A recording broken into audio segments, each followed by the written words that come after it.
Welcome class first year to the physics studio. And आज का हमारा जो टॉपिक है छोटा सा, that is known as internal energy. But इससे पहले हम ये कि अब हमारे पास एक छोटे छोटे टॉपिक्स, कुछ डेफिनेशंस आएंगी इन सारे टॉपिक्स में। उसके बाद हम इन डेफिनेशंस को समझने के बाद जो हमारा प्रॉपर एक मेन टॉपिक्स हैं इस चैप्टर के, वो शुरू हो जाएंगे। तो ये सारी चीज़ें, internal energy, heat, work on A gas और इस तरह की चीज़ें, ये सारी हम थर्मोडायनेमिक्स के सिस्टम्स को समझने के लिए बहुत ज़रूरी हैं। सो अब अगर हम बात करें इंटरनल एनर्जी की, तो अभी हमने जो हमारे प्रीवियस लेक्चर्स थे उसमें हमें ये चीज़ डिस्कस की थी कि अगर हम एक सिस्टम लेते हैं जिसमें गैस मॉलिक्यूल्स हैं, किसी सिलेंडर के अंदर हैं या किसी भी वॉल्यूम वी के अंदर, किसी भी वेसल के अंदर जिसका वॉल्यूम वी है उसके अंदर इनक्लोज हैं, तो कंसीडर हम ये करते हैं कि वो उनकी जो मोशन है वो इस तरह से है कि वो इंडिपेंडेंटली मूव कर रहे हैं, एक दूसरे के ऊपर कोई फोर्स नहीं लगाते तावक्त ये कि जब तक कि वो एक दूसरे से कोलाइड नहीं करते।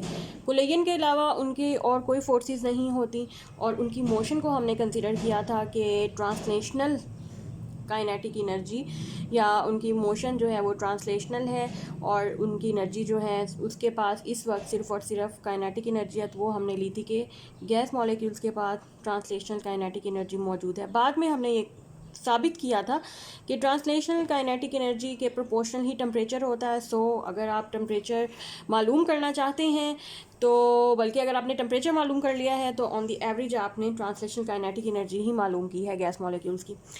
तो अब जो बात आती है, वो तो था ट्रांसलेशनल काइनेटिक एनर्जी की बात। अब बात आती है इंटरनल एनर्जी की।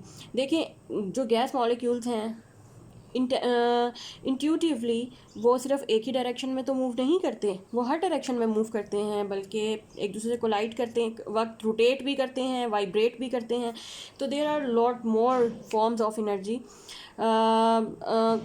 सिर्फ आई मीन टू से कि सिर्फ ट्रांसलेशनल काइनेटिक एनर्जी नहीं होती गैस मॉलिक्यूल्स के पास, लेकिन क्योंकि वो रैंडम मोशन में होते हैं तो there might exist some other energy forms like rotational kinetic energy, even vibrational kinetic energy, या पोटेंशियल एनर्जी, और भी बहुत सी फॉर्म्स हैं जो कि उन मॉलिक्यूल्स के पास होती हैं। तो आपने बच्चों इस चीज़ को जहन में रखना है कि मॉलिक्यूल्स के पास सिर्फ और सिर्फ ट्रांसलेशनल काइनेटिक एनर्जी नहीं होती, बल्कि और टाइप ऑफ एनर्जीज भी एग्जिस्ट करती हैं, जिसमें पोटेंशियल एनर्जी भी आ जाता है, रोटेशनल, अगर मॉलिक्यूल रोटेट करते हैं तो रोटेशनल एनर्जी भी आ जाता है, वाइब्रेशनल एनर्जी भी आ जाती हैं, और इन सब एनर्जीज के कंबाइन सम को हम internal energy of A gas कहते हैं।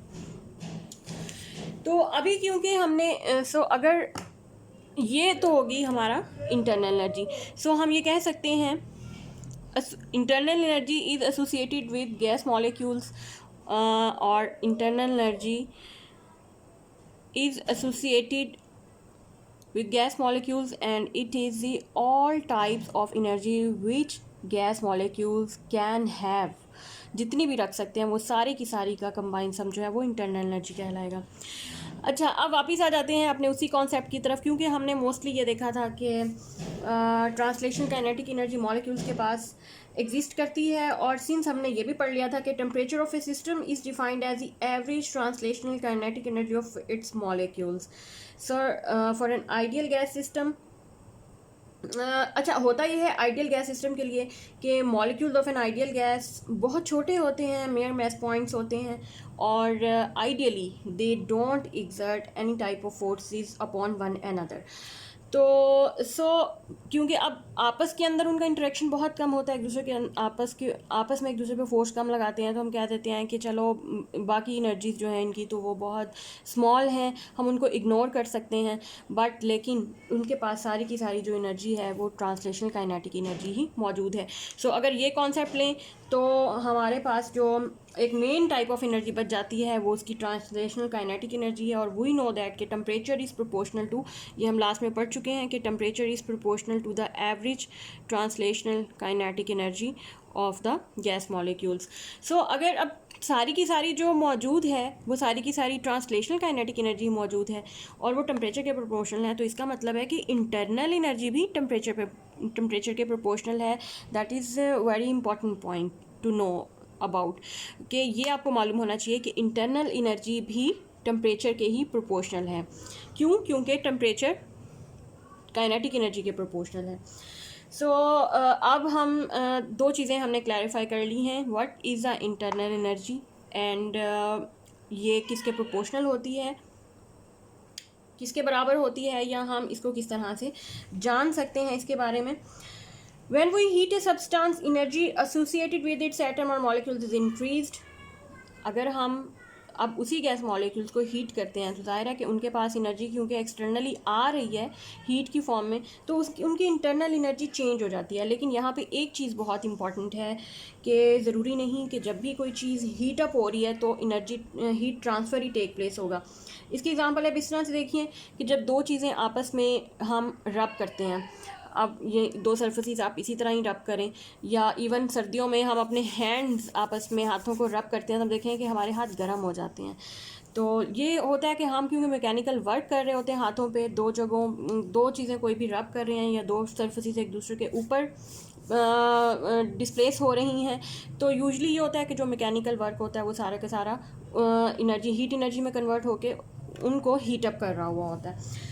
तो similarly, when an object slides over any other surfaces and comes to rest because of frictional forces, the mechanical work done on or by the system is partially converted into internal energy.